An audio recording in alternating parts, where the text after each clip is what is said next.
পেঁয়াজের ব্যবসা এবার লসই বেশিরভাগ লস, কিনলেই লস হয়, বাজার নিয়ন্ত্রণ নাই। আসসালামু আলাইকুম সুপ্রিয় দর্শক বন্ধুরা, রাতারাতি পরিবর্তন হচ্ছে পেঁয়াজের দাম। এতে কিন্তু যারা ব্যবসায়ী রয়েছে এবং কৃষক যারা রয়েছে, বাংলাদেশের পেঁয়াজ যারা চাষি রয়েছে, তারা কিন্তু চরম বিপদের মধ্যে রয়েছে। আমরা সরাসরি একজন ব্যবসায়ীর সাথে কথা বলবো, কথা বলে জানিয়ে দেবো কেমন দাম রয়েছে। ভাইজান আসসালামু আলাইকুম। ওয়ালাইকুম আসসালাম রাহমাতুল্লাহি ওয়া বারাকাতুহু। কেমন আছেন? আলহামদুলিল্লাহ, আল্লাহ তাআলা রাখে। আচ্ছা, সব মিলিয়ে এখন আপনাদের ব্যবসা বাণিজ্য কেমন হচ্ছে? ব্যবসা তো আসলে পেঁয়াজের ব্যবসা এবার লসই বেশিরভাগ লস, কিনলেই লস হয়, বাজার নিয়ন্ত্রণ নাই। কিনলে লস হচ্ছে? কিনলেই লস হচ্ছে। কাল ব্যবসা 38-39, আজ ব্যবসা 32-33-35 টাকা হয়ে যায়। এই যে বাজার যে রাতারাতি পরিবর্তন হচ্ছে, এটার মূলত আসলে কারণ কি? কারণ বুঝি না, কারণ একদিনের বাজারে একটা বাড়ে, মাল বেশি হচ্ছে মার্কেটে, বেশি হওয়ার কারণে বাজার কমে যাচ্ছে।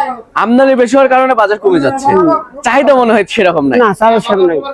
আচ্ছা, এতে আপনারা যারা ব্যবসায়ী রয়েছেন তারা তো মানে চরম বিপদের মধ্যে আছে। বিপদের মধ্যে মানে কি? বিপদ মানে কি? কলমই তো আগে যাবত কিনেছি, প্রতি লস, প্রতি টিভি লস।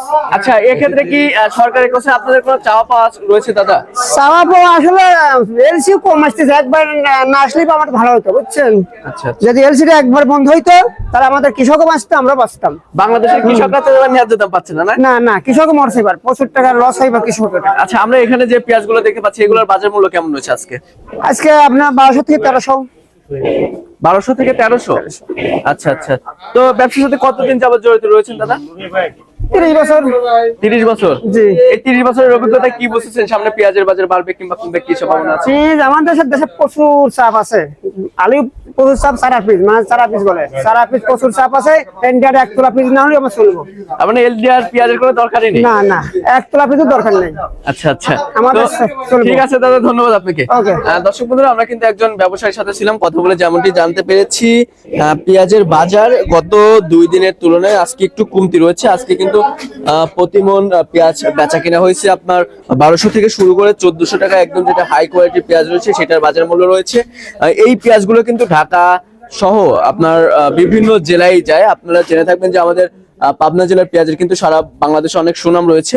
তো সব মিলিয়ে দর্শক বন্ধুরা, ব্যবসায়ীরা যেমনটি জানিয়েছেন যে এলচি পেঁয়াজ যদি না আসে তাহলে কিন্তু দেশি পেঁয়াজের বাজার কিছুটা বাড়তে পারে। তবে এবছর কিন্তু এই দামে পেঁয়াজ বিক্রি করে যারা আমাদের বাংলাদেশের কৃষক যারা রয়েছে তারা কিন্তু ন্যায্য দাম পাচ্ছে না। কারণ এবছর কিন্তু উৎপাদন খরচ বেশি হয়েছে, সে তুলনায় কিন্তু তারা ন্যায্য দাম পাচ্ছে না, এমনটি কিন্তু জানিয়েছেন যারা এখানকার ব্যবসায়ী রয়েছে তারা। তো ব্যবসায়ীরাও কিন্তু চরম লসের সম্মুখীন হচ্ছে পেঁয়াজের বাজার রাতারাতি পরিবর্তন হওয়ার কারণে। তো তাদের একটি দাবি যে বাজার নির্ধারণ করে দেওয়া হোক এবং এলচি পেঁয়াজ আনা সম্পূর্ণই বন্ধ করে দেওয়া হোক। তো দর্শক, এই ছিল আমার কাছে পাবনার সুজনগর পেঁয়াজের পাইকারি হাট থেকে সর্বশেষ তথ্য। আপনাদের সাথে পরবর্তী কোনো ভিডিওতে দেখা হচ্ছে। এ পর্যন্ত সবাই ভালো থাকবেন, সুস্থ থাকবেন। আল্লাহ হাফেজ।